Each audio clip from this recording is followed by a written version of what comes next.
Vamos ficar todos de pé, por gentileza. Vamos abrir a palavra de Deus no livro do Apocalipse, capítulo 3. Nós vamos ler dos versos 7 ao 13. Repito, Apocalipse 3, do verso 7 ao 13. Nós vamos estudar hoje a sexta carta, dentre aquelas cartas enviadas às igrejas do Apocalipse. Carta à igreja de Filadélfia. Acharam, meus irmãos, Apocalipse 3, 7? Glória a Deus.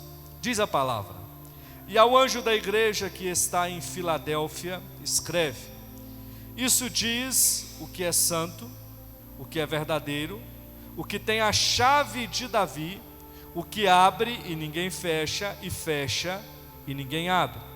Eu sei as tuas obras. Eis que diante de ti pus uma porta aberta, e ninguém a pode fechar. Tendo pouca força, guardaste a minha palavra, e não negaste o meu nome. Eis que eu farei aos da sinagoga de Satanás, aos que se dizem judeus e não são, mas mentem, eis que eu farei que venham e adorem prostrados a teus pés, e saibam que eu te amo. Como guardaste a palavra da minha paciência, também eu te guardarei da hora da tentação, que há de vir sobre todo o mundo, para tentar os que habitam na terra. Eis que venho sem demora. Guarda o que tens, para que ninguém tome a tua coroa. A quem vencer, ao vencedor, eu o farei coluna no templo do meu Deus, e dele nunca sairá. E escreverei sobre ele o nome do meu Deus, e o nome da cidade do meu Deus, a nova Jerusalém, que desce do céu, do meu Deus, e também o meu novo nome.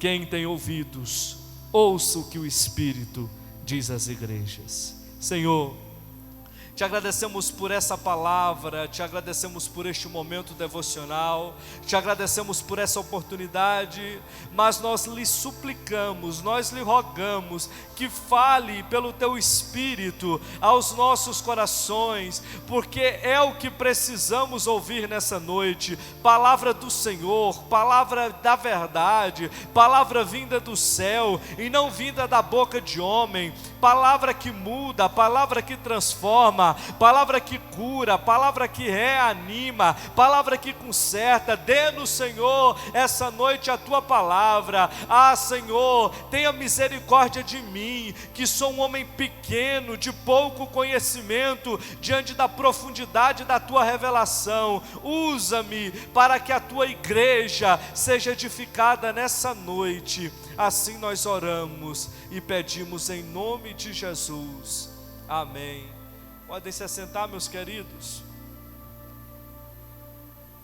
Nós estamos em um estudo seriado, portanto, vale a pena nós relembrarmos alguns aspectos importantes para que nós não saiamos do eixo interpretativo dessa palavra. A primeira coisa que nós precisamos relembrar é que aqui nós temos Jesus glorificado por intermédio de uma visão, de uma revelação dada a João, revelando, trazendo direcionamentos para as igrejas que estão na província da Ásia, que depois ficaram conhecidas como igrejas da Ásia Menor.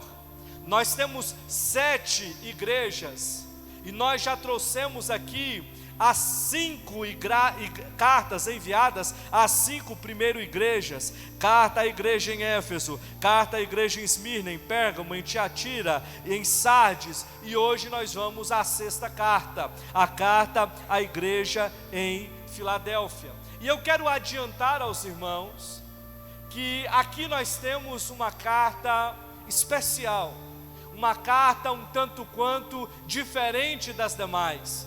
Se nós puxarmos na nossa memória, nós vamos observar que Jesus Cristo, Ele sempre trouxe admoestação, Ele sempre trouxe palavra de advertência para as demais igrejas. Aqui na carta à igreja em Filadélfia, nós vamos observar uma carta amorosa, nós vamos observar uma carta um tanto quanto mais singela nas palavras. Isso porque a igreja em Filadélfia era uma igreja que necessitava de um cuidado, de um carinho especial da parte de Jesus, porque era uma igreja pequena, era uma igreja pressionada, diferentemente, por exemplo, da igreja em Éfeso, que era uma igreja em uma cidade grande, em uma cidade importante. Filadélfia não, era uma igreja pequena, era uma igreja pressionada por fora e por dentro, como nós veremos daqui a pouco. E Jesus vai nos deixar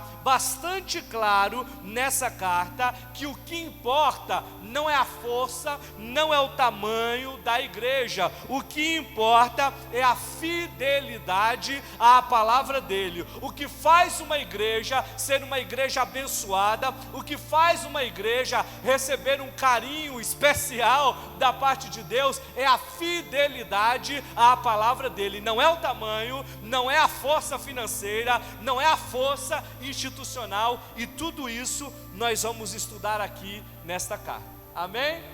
Vamos comigo? Está com a sua Bíblia na mão? Versículo de número 7, vamos fazer aquele estudo versículo por versículo. Versículo 7 nos diz, a parte A: e ao anjo da igreja que está em Filadélfia escreve. Anjo da igreja é o ângelos no grego, é o líder, é o pastor. Já falamos sobre isso, só vou rememorar. Ao anjo da igreja em Filadélfia. Precisamos olhar para o contexto dessa igreja na cidade de Filadélfia.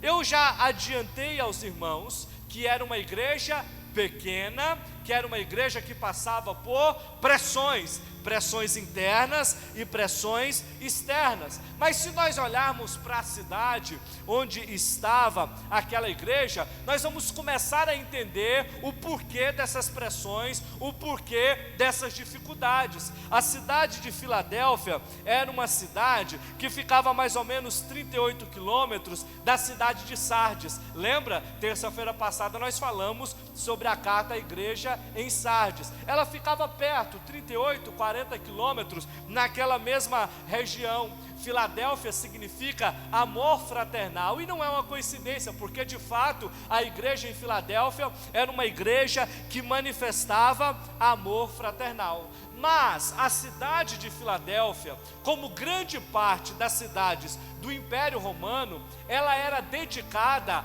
ao culto pagão, aos deuses de todo aquele panteão greco-romano, de todos aqueles deuses que eram adorados desde lá, a cultura dos gregos e depois assumido pelos romanos, mas também o culto ao imperador. O culto ao imperador era obrigatório, as pessoas precisavam adorar ao imperador como se ele fosse uma divindade. Então isso já começava a impor um jugo, a impor uma pressão sobre a igreja em Filadélfia, porque o culto a Jesus Cristo, a verdadeira religião anunciada pelo Evangelho de Cristo, ela não admite sincretismo, ela não admite mistura, ela não admite politeísmo, ela admite, na verdade, o contrário, ela admite um culto ao único Deus, ela exige o culto ao único Deus, o Deus verdadeiro, o Deus Pai, Pai de Cristo, que nos amou primeiro.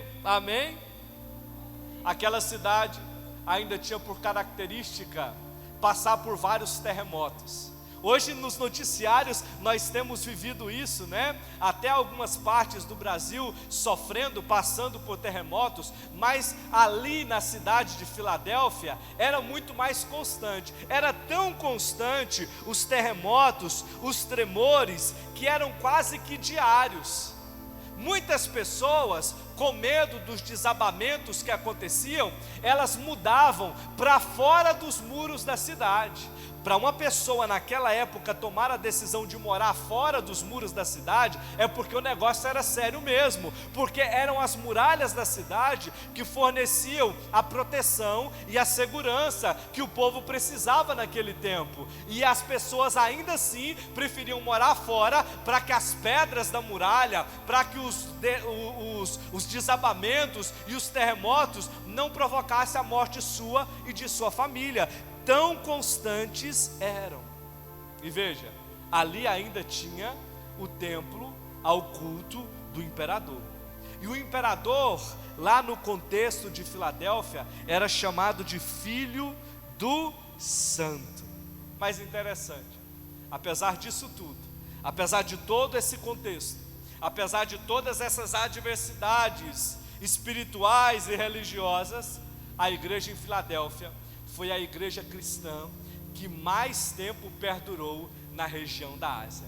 Era talvez a menor, era talvez a mais fraca financeiramente, em status e tudo mais, mas foi a que mais perdurou. Isso não sem motivo, é porque era uma igreja fiel à palavra. Quando a igreja se porta fiel à palavra, meu irmão, ela está alicerçada na verdade. Aí pode vir tremor de tudo quanto é lado, pode vir tremor na terra, pode vir tremor do inferno, pode vir tremor do céu, que ela permanecerá arraigada, pois está alicerçada naquele que é a pedra angular, a pedra que os construtores rejeitaram, mas que se tornou a pedra de esquina, Jesus Cristo, aquele que é o cabeça, aquele que dá a direção, aquele que provê a segurança, o cuidado para o seu povo. Amém? Parte B do versículo de número 1, adentrando ao conteúdo da carta. Isto diz o que tem os 7 Espíritos de Deus. Desculpe, irmãos, li o versículo 1. Isso diz o que é santo, o que é verdadeiro, o que tem a chave de Davi, o que abre e ninguém fecha, fecha e ninguém abre. Primeiro, olhe a maneira como Jesus se apresenta. O capítulo 1 do livro do Apocalipse já nos deixa claro que o remetente das cartas às igrejas é Jesus. E veja, eu já disse isso, mas vale repetir. Veja que Jesus se apresenta de uma maneira especial e particular a cada uma das igrejas. Se você se recordar, você vai ver Jesus se apresentando à igreja de Sardes como aquele que tem os 7 Espíritos de Deus e as 7 estrelas. Aqui para a igreja em Filadélfia, dada as circunstâncias da igreja em Filadélfia, Jesus se apresenta como aquele que é santo, verdadeiro, que tem a chave de Davi. Por quê? Primeiro, ele diz que ele é aquele que é santo. Santo porque ele se opõe ao título que era dado ao imperador romano. Lembra que eu disse que naquela cidade havia o templo do culto ao imperador, e lá o imperador era conhecido como o Filho do Santo? Jesus diz: eu sou verdadeiramente aquele que é santo, eu sou aquele que não tem erro, aquele que não tem pecado, eu sou aquele que não admite o erro, que não admite o pecado, mas que salva aquele que está preso no erro e aquele que está preso no pecado. É por isso que ele começa dizendo: eu sou o santo, eu sou o Deus verdadeiro dessa cidade, dessa igreja.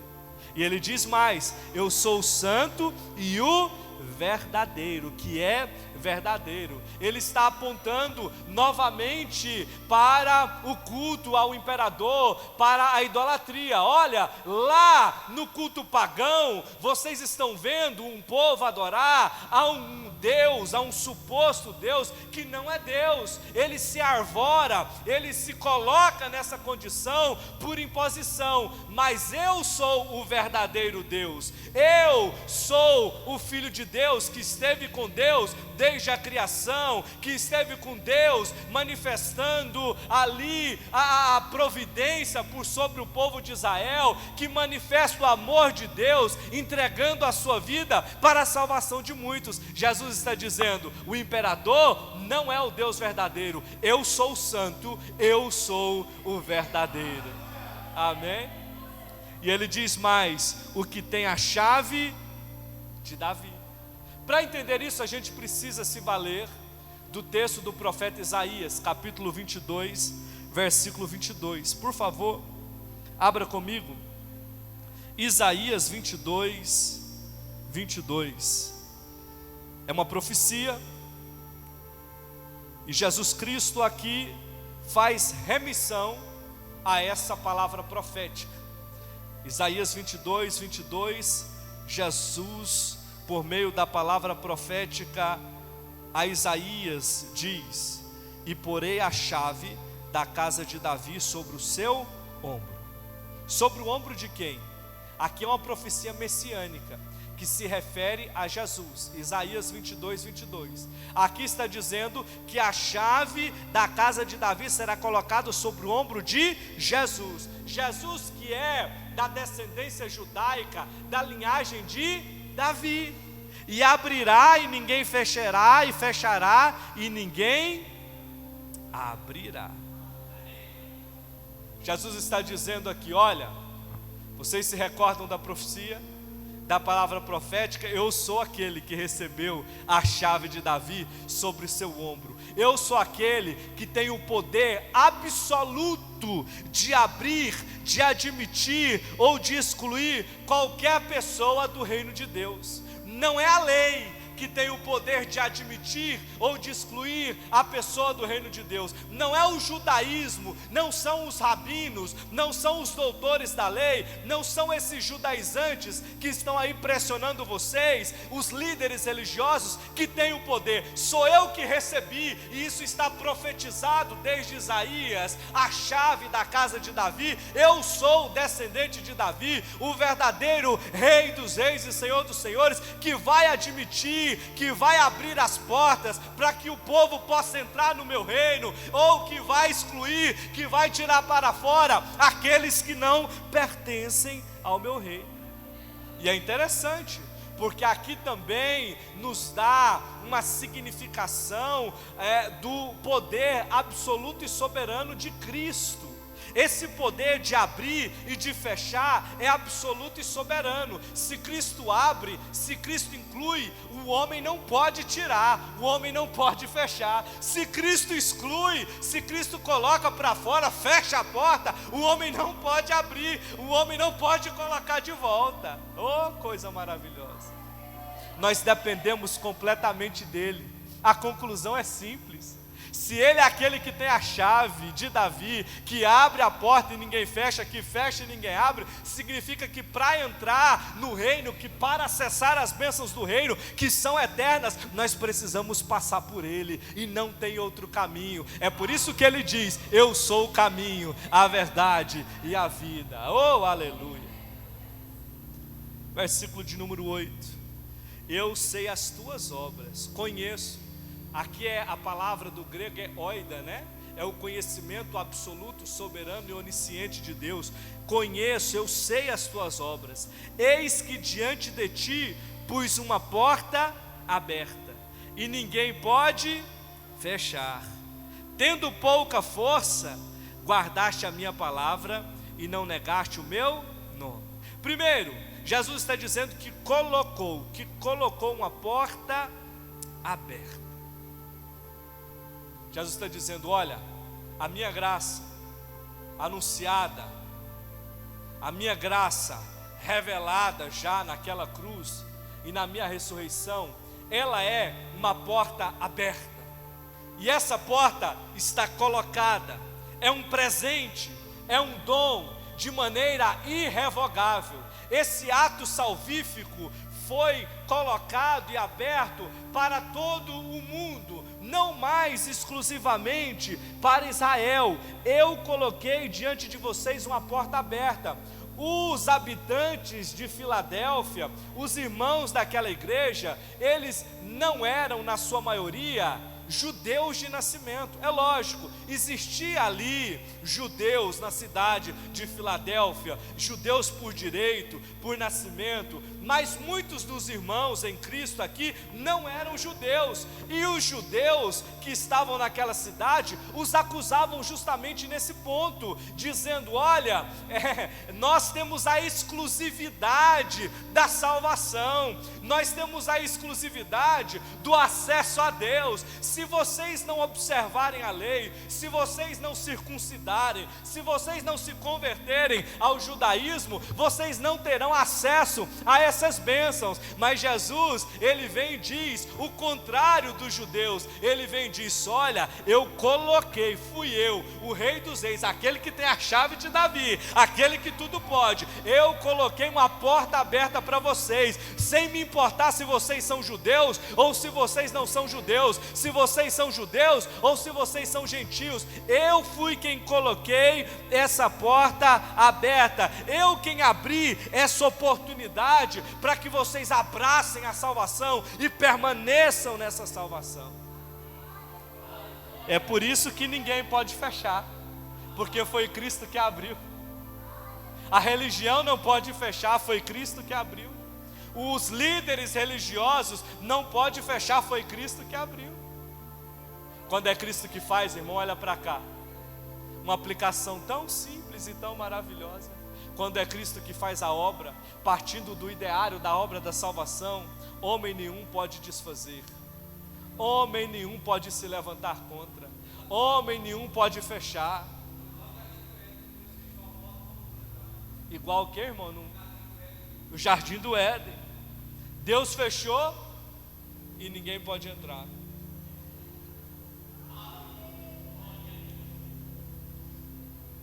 Mas a parte B nos faz rememorar algo que já foi dito: tendo pouca força, guardaste a minha palavra e não negaste o meu. Jesus aqui reconhece, aponta que a igreja em Filadélfia, irmã Maria da Paz, não era uma igreja rica,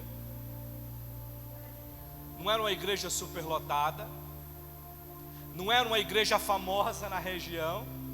A gente tem, né? Sempre tem nas nossas regiões igrejas que pelo seu tamanho, pela sua força, pelo seu poder, ficam conhecidas de toda a região. Não era assim a igreja em Filadélfia. Era uma igreja sofredora, pequena aos olhos dos homens, tendo pouca força. A força aqui diz respeito aos recursos humanos, tá?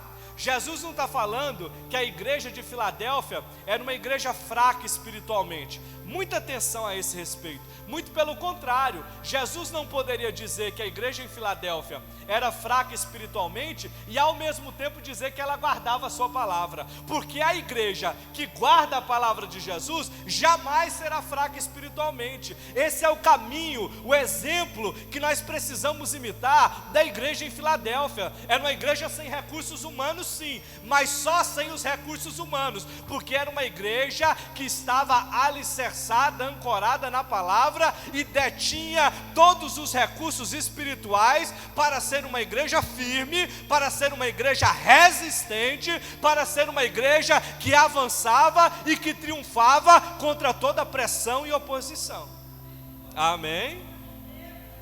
O texto diz: guardaste a minha palavra e não negaste o meu nome. Uma igreja que guarda a palavra de Cristo, a palavra de Deus, é uma igreja que vigia constantemente. Guardar aqui significa uma vigilância ativa. Deixa eu te dar um exemplo para você entender. Às vezes alguém te dá um objeto de valor e fala: guarda isso daqui para mim. E como é um objeto de valor, a nossa tendência é fazer o quê? Alguém pode diminuir?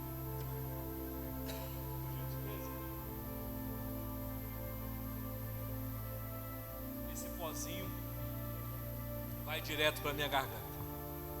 Quando alguém te dá uma coisa de valor, a nossa tendência é esconder, é ou não é? Eu vou guardar isso daqui, eu vou guardar esse anel, esse relógio bem escondido, para ninguém achar, porque quando me for exigida a devolução, eu vou ter como devolver.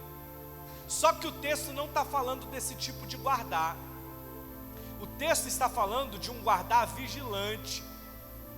Não é só você esconder a palavra, não é só você colocar a palavra num cantinho, olha, eu sei a palavra, e pronto. Não, é uma vigilância ativa. Olha, eu estou guardando, vem o inimigo e eu estou combatendo o inimigo, para que isso que eu estou guardando, para que essa palavra que eu estou guardando não seja roubada do meu coração. É um guardar que impõe um fazer, uma obrigação de fazer. Jesus Cristo está dizendo: guardaste a minha palavra. Jesus está dizendo: vocês vigiaram, vocês pelejaram, vocês batalharam, lutaram para que a minha palavra permanecesse em vocês. Vocês não somente colocaram escondidinha a palavra, como muitos fazem, né? Guarda a Bíblia lá e coloca no cantinho a sua religiosidade. Não, vocês continuaram pelejando. É esse o guardar que nós precisamos ter em relação à palavra de Deus, porque neste aspecto, olhando para os dias de hoje, a igreja e o povo de Deus continua sofrendo ataques de fora, ataques de dentro, ataques da cultura, ataques da política, ataques do inimigo, ataques espirituais, ataques demoníacos, ataques de todos os lados. Se nós pensarmos que basta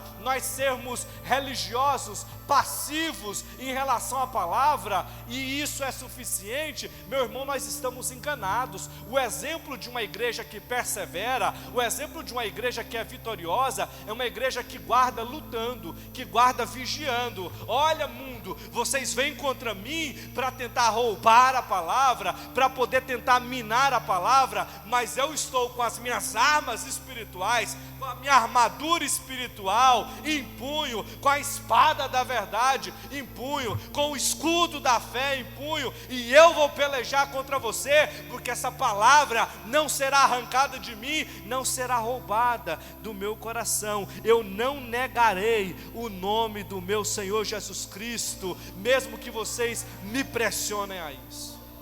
Essa é a nossa postura. Foi a postura da igreja em Filadélfia. Versículo 9. O tempo passa tão rápido, né, irmãos? Eis que eu farei aos da sinagoga de Satanás, aos que se dizem judeus e não são, mas mentem, eis que eu farei que venham e adorem prostrados a teus pés, e saibam que eu... Irmão, é tão bom ver Jesus se declarando para a igreja, não é? Aqui nós temos Jesus se declarando para a igreja de Filadélfia. Que coisa maravilhosa. Veja, eu havia dito agora há pouco, e agora eu vou retomar essa ideia com mais profundidade. A cidade de Filadélfia, a igreja, por consequência, ela era composta de gentios, mas também tinha judeus. Tinham aqueles que eram judeus de nascimento, judeus por direito. E esses que eram judeus por nascimento, judeus por direito, estavam pressionando os seus irmãos internamente, dentro da própria igreja, que eles tinham que se submeterem ao judaísmo, porque a promessa, a redenção, na opinião deles, na visão deles, era só para quem se submetesse ao judaísmo, é só para quem fosse circuncidado, era só para quem fosse judeu. Mas Jesus está vindo aqui e está chamando esses homens, esses judaizantes, que me fazem sempre recordar a carta de Paulo aos Gálatas. Depois leia a carta de Paulo aos Gálatas a esse respeito. Mas aqui veja, Jesus está chamando esses judeus de sinagoga de Satanás. Sinagoga era o local de reunião para estudo da lei, para estudo dos profetas dos judeus. Existiam várias sinagogas espalhadas não só dentro do território de Israel, mas espalhados ali, logicamente, por todo o Império Romano, que havia tomado conta de toda aquela região. E Jesus está dizendo, eles não são sinagogas de Deus, Eles estão lá sob o pretexto de uma falsa religião. Eles são, na verdade, sinagoga de Satanás, porque eles se dizem judeus, mas não são. E Jesus aqui, ele amplia, ele abre espaço para que aqueles que não são judeus por nascimento ou por direito possam acessar as promessas. Jesus está dizendo: o evangelho que eu vivi e que eu anunciei, ele abrange e salva a todos e constitui um novo Israel para Deus. Vamos ler Romanos 9, vamos entender isso a fundo. Romanos capítulo 9, versículo 6. Peço que todos abram Romanos capítulo 9, versículo 6.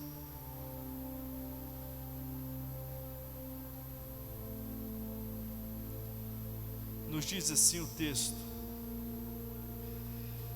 não que a palavra de Deus haja faltado, porque nem todos os que são de Israel são de Israel. Olha só, nem todos os que são de Israel são de Israel, nem por serem descendência de Abraão são todos filhos, mas em Isaque será chamada a tua descendência. Isto é, não são os filhos da carne que são filhos de Deus, mas os filhos da promessa são contados como descendência.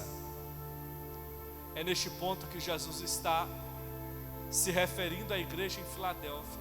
Olha, igreja, não fica preocupado com os da sinagoga de Satanás, porque a promessa foi ampliada. Vocês receberam uma filiação na promessa. Vocês fazem parte, não pela carne, mas pela fé do povo eleito. Vocês fazem parte, não pela circuncisão, mas pela fé do povo de propriedade exclusiva de Deus, da nação santa, do povo que vai herdar as mansões celestiais. Jesus está dizendo: esse povo aí ainda não entendeu, são falsos judeus. Eu os farei, olha só, eis que eu farei que venham, quem virá? Os judeus, e adorem prostrados a teus pés, e saibam que eu te amo.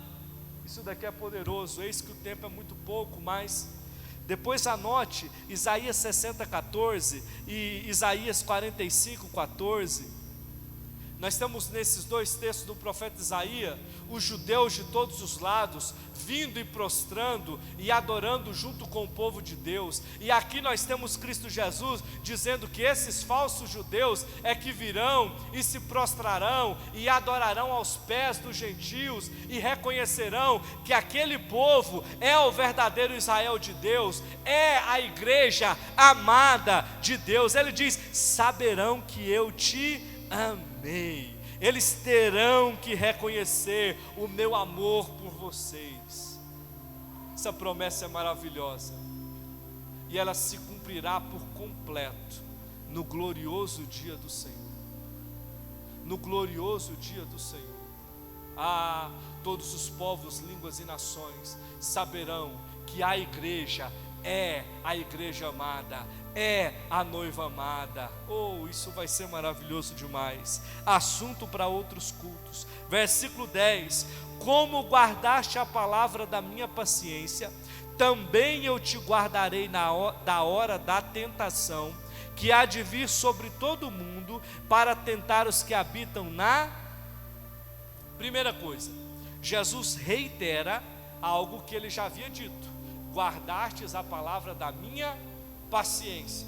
Agora aqui ele dá um contorno um pouquinho mais definitivo, porque ele diz palavra da minha paciência, ou seja, palavra que veio de mim, da minha vida, da minha pregação, dos meus sofrimentos, dos meus vitupérios. Jesus, ele diz: vocês guardaram esse evangelho verdadeiro. E porque vocês guardaram esse evangelho, essa palavra, essa verdade, eu vou proteger vocês, eu vou guardar vocês da hora da tentação. Aqui, meus irmãos, nós precisamos olhar um pouquinho para os originais, para não cometermos equívocos teológicos, escatológicos. Porque quando o escritor João aqui escreve: te guardarei da hora da provação, ele utiliza uma expressão no sentido de preservar fora da provação. É que a Bíblia, no Novo Testamento, e nem no Antigo, mas no Novo Testamento, não foi escrita em língua portuguesa, foi escrita no grego, e às vezes a tradução não fica da maneira mais clara e precisa para a interpretação do texto. E aqui nós precisamos entender, João, pelo Espírito Santo, está falando que aqueles que guardaram a palavra da paciência de Cristo serão preservados fora da hora da provação, do período da provação. Que hora da provação é essa?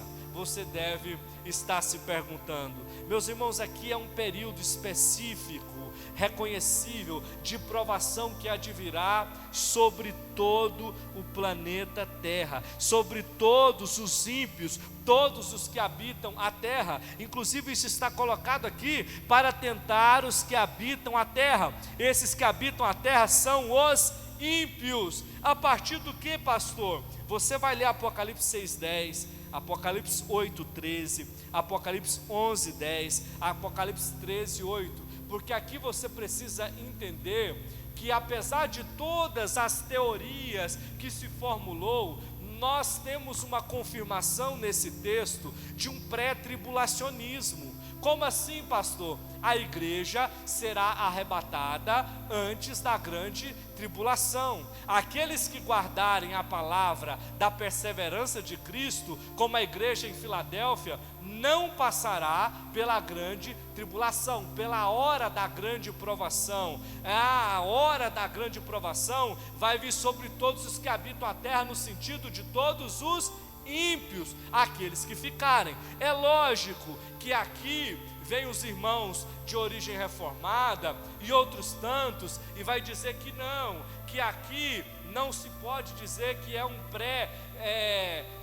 pré-tribulacionismo, mas para nós, os que cremos nessa teologia pentecostal, as coisas estão claras. Está bem claro aqui que a igreja guardou a palavra da paciência, será guardada dessa hora da grande tentação que será experimentada pelos ímpios, pelos pecadores. Amém? Oi? A sua já fala tribulação. Sim. Questão de tradição. Eu estou com a Almeida Corrigida Fiel, talvez uma das mais tradicionais do meu assembleiano. Mas se vocês pegarem NAA, NTLH, NVT, NVI e outras tantas, você vai encontrar até a palavra tribulação mesmo, tá certo? Mas esse momento, esse assunto, aliás, eu quero abordar no momento posterior, amém? Eu vou trazer um estudo mais abrangente sobre o arrebatamento da igreja, podem ficar despreocupados. Versículo 11: eis que venho sem demora, guarda o que tens para que ninguém tome a tua. Venho sem demora, breve venho, como diz algumas versões, significa não um tempo cronológico, significa não um tempo cronos, esse tempo que nós conhecemos de dias, meses, anos, horas, minutos e segundos. Jesus não está calendarizando o dia da sua volta, Ele está dizendo que a sua volta será súbita, repentina, sem aviso, como relâmpago, como o ladrão, para utilizar aqui outras alegorias bíblicas. É o que Jesus está dizendo: olha, eu estou voltando, vocês precisam continuar nessa perseverança, eu estou voltando. A igreja precisa continuar guardando a palavra da verdade, pode ser pequena, pode ser grande, pode ser o que for aos olhos do mundo, o que importa é a igreja continuar nesta posição, firmada nessa posição. Aqui nós precisamos abrir um parênteses breve, porque nós temos uma tendência vinda para dentro das igrejas, no sentido de que a igreja precisa absorver a cultura do seu tempo, para que a igreja não seja tida por obsoleta, por ultrapassada, por radical, por ortodoxa, e perca adeptos, e perca fiéis. Irmãos, essa ideologia não condiz com a palavra de Deus. Em todas as cartas aqui, nós temos sinalizações de Cristo Jesus, no sentido de que precisamos conservar, de que precisamos permanecer, de que precisamos guardar, de que precisamos ficar firmados. Preste atenção em todos esses verbos. Significa que nós temos uma posição em Cristo, significa que nós temos uma posição pautada pela verdade, e não tem essa de que verdade é relativa. A verdade é Cristo, Ele é a verdade, e nós precisamos estar firmados nele, para que na volta dele, que será súbita, repentina, nós não sejamos pegos desapercebidos, mas que nós possamos subir com todo o corpo, com toda a noiva, ao encontro do nosso noivo nos ares. Amém? Amém? É que nos dias de hoje, a palavra conservador se tornou uma palavra quase que ofensiva. É ou não é? Aos olhos do mundo, ser conservador é ofensivo. Aos olhos do mundo, ser conservador é ser alguém ortodoxamente de direita, extremista. É assim ou não é? É. Mas nós somos conservadores não à luz da política mundana e humana. Nós somos conservadores nesse sentido, de guardar a palavra da paciência de Cristo, para que possamos, quando Ele voltar de maneira súbita e repentina, subir aos ares, ao encontro dEle. Amém? Eis que venho sem demora, guarda o que tens. Guarda. Olha só, como guardaste. Vai prestando atenção nos verbos. Como guardaste. Guarda o que tens, para que ninguém tome a tua coroa. Segura o que tens. Sejam constantes. Vocês estão com a promessa na mão, com a verdade na mão, com a verdadeira bênção na mão. Não saiam por aí fazendo como Esaú. O que é que Esaú fez em relação à sua bênção, em relação à promessa da primogenitura? Trocou por um prato de lentilha, porque estava com fome, pela necessidade de momento. Ah, meu irmão, a igreja de hoje não pode incorrer no mesmo erro de Esaú, de trocar a verdade, de deixar de conservar, de guardar a verdade, pela necessidade de momento, de conseguir adeptos, de crescer a qualquer custo, de parecer ser uma igreja mais contemporânea, mais moderna. Preste atenção. Eu ouvi algo de um pastor agora, essa semana, eu não me lembro qual pastor, mas foi um breve vídeo. Ele disse: olha, igreja que é bíblica não cresce. Não cresce como as outras igrejas. Não enche, não incha. Meu pai gosta de dizer que essas igrejas, elas não crescem, elas incham, né? Porque a partir do momento que o pregador que prega o que eles gostam de ouvir sai, que o pastor que prega o que eles gostam de ouvir sai, a igreja murcha. Ela só está inchada, ela não cresceu, né? É muito fácil crescer igreja hoje. Não é difícil não, irmão. Basta pregar o que o povo quer ouvir. Agora, o povo não quer ouvir isso daqui. O povo não quer ouvir: guarda o que tens, persevera no que tens, mantém o que já recebeu, para pegar o que Cristo diz à igreja de Sardes: o que de mim ouviu, o que de mim recebeu. O povo não quer isso. O povo quer novidade. O povo quer novidade a todo tempo.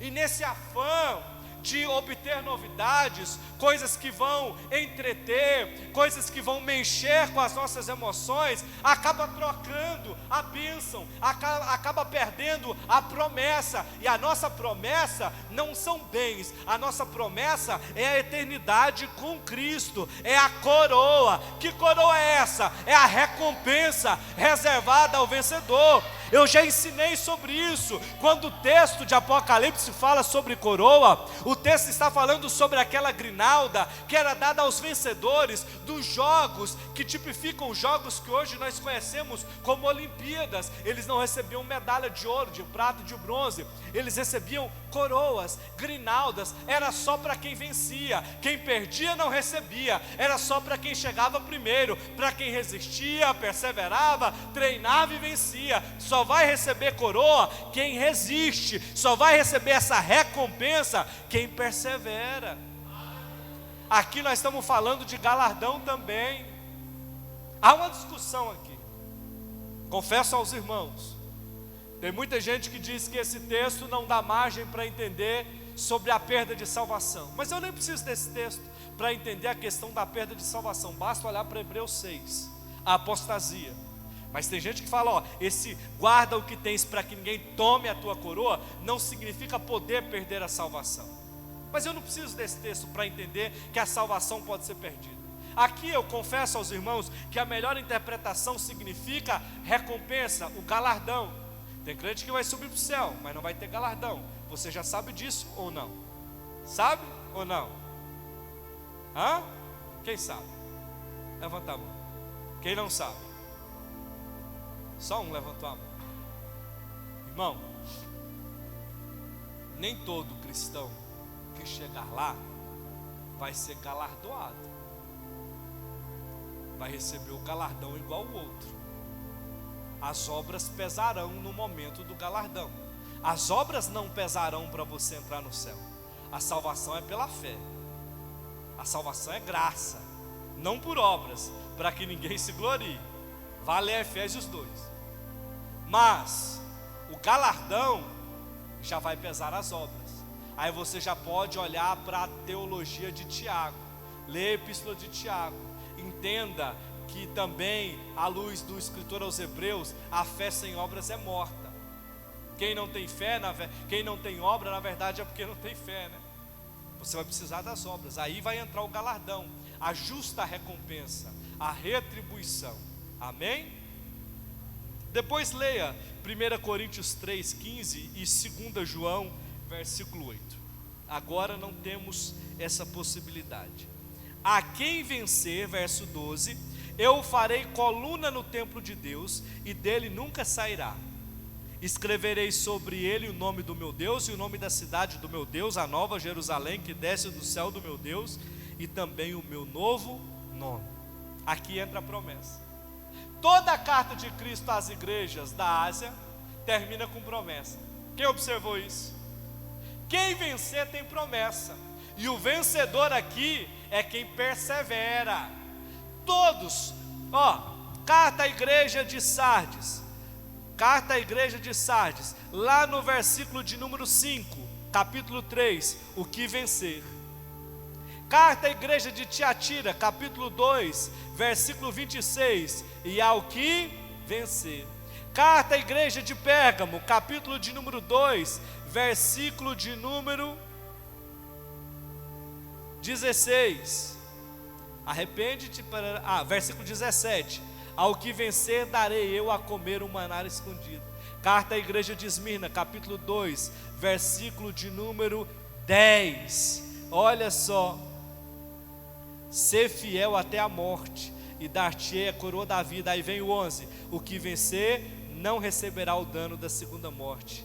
Carta à igreja de Éfeso, a primeira das cartas, capítulo 2, versículo de número 7. Ao que vencer, dar-lhe-ei a comer da árvore da vida, que está no meio do paraíso de Deus. É promessa só para quem vencer, e só vence quem persevera, quem resiste.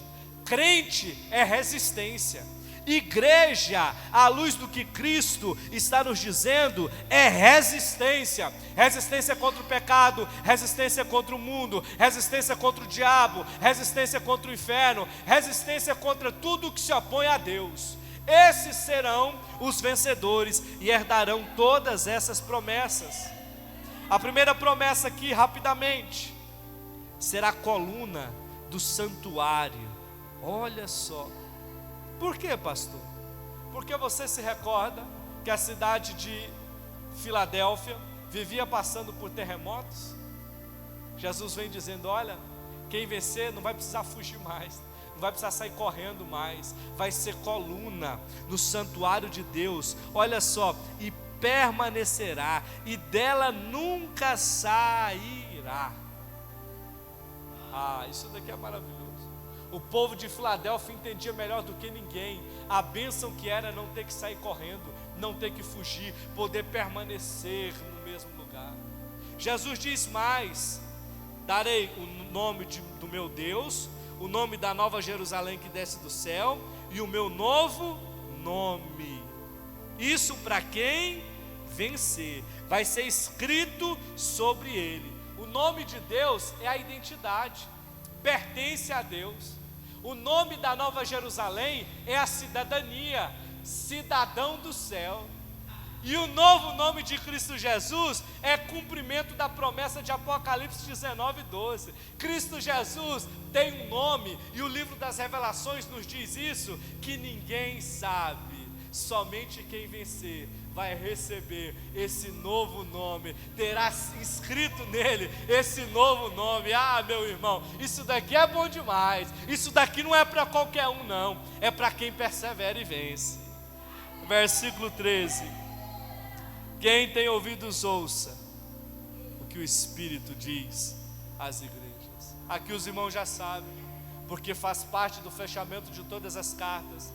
Jesus no final aqui, ele amplia a carta para todas as igrejas, em todos os tempos, em todos os lugares. E não só amplia, Jesus deixa claro que o Espírito continua falando às igrejas, continua falando ao seu povo, através dos tempos. Meu irmão, o Espírito Santo está hoje falando com a igreja do Colina Azul de número 2, o Colina 2, e dizendo para a igreja do Colina 2, precisa guardar a palavra da verdade, precisa perseverar, não tem que se preocupar se é grande, se é pequena, se é forte ou se é fraca, não tem que se preocupar se está sendo perseguida, se está sendo bem vista, tem que perseverar, tem que guardar essa palavra.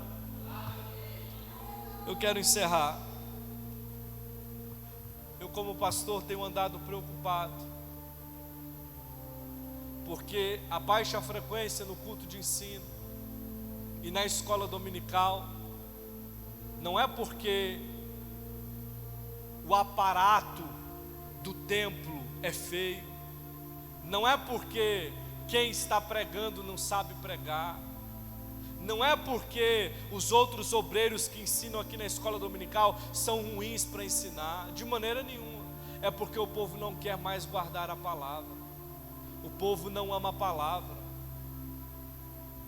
O sintoma disso está não só na igreja do Colina Azul 2, mas em todas as igrejas que ainda prezam pela palavra. Sai por aí, pega seu carro agora e sai pelo setor nas igrejas que tem culto de ensino e vai ver a frequência. Sabe onde está cheio?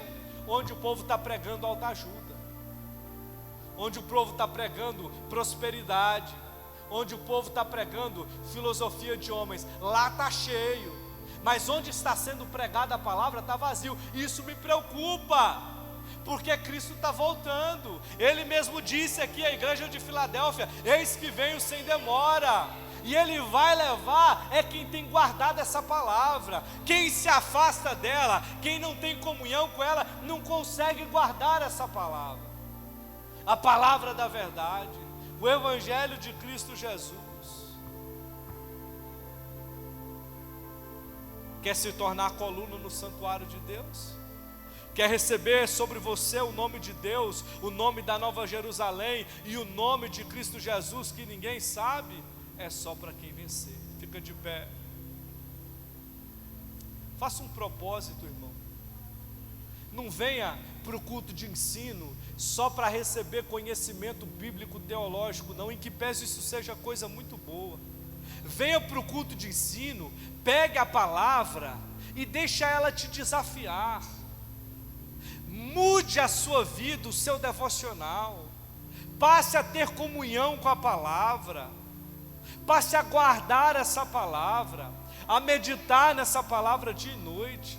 Esse é o objetivo. Não adianta nada eu ficar aqui falando, uma terça, 2 terças, se nada mudar na sua vida, se nada fizer diferença na sua vida. O que me interessa aqui é subirmos juntos para o céu. Pega essa palavra. Senhor, nós te agradecemos. A palavra é sua, a palavra não é minha. Eu sei que o Senhor vai produzir mudança em nós. Nós neste momento, nessa oração, oramos e damos espaço ao Senhor, para que o Senhor faça toda a mudança necessária. Pode mudar, Senhor, aquilo que tem me atrapalhado a guardar a Tua palavra, pode retirar, Senhor. Eu quero ouvir, como ouviu a igreja de Filadélfia, que faço parte de uma igreja que é amada por Ti. Eu quero receber todas essas promessas trazidas para a igreja em Filadélfia. Eu quero ser coluna no templo do meu Deus. Eu quero receber sobre mim o nome de Deus, no nome da Nova Jerusalém, e o nome de Cristo que ninguém sabe. Eu quero estar com Cristo para toda a eternidade. Eu quero desfrutar do céu de glória. A tua igreja deseja ardentemente, mas Senhor, nós confessamos diante da tua palavra que temos tropeçado em nós mesmos, nas nossas prioridades mundanas, nas nossas prioridades que só buscam o nosso bel prazer. Jesus, nos ajuda, atraia-nos pelo teu Espírito, na tua palavra, nos ajuda a termos disciplina perseverante para retermos essa palavra, para lutarmos por essa palavra, para guardarmos essa palavra. Tem misericórdia de nós, Senhor. Assim pedimos e agradecemos.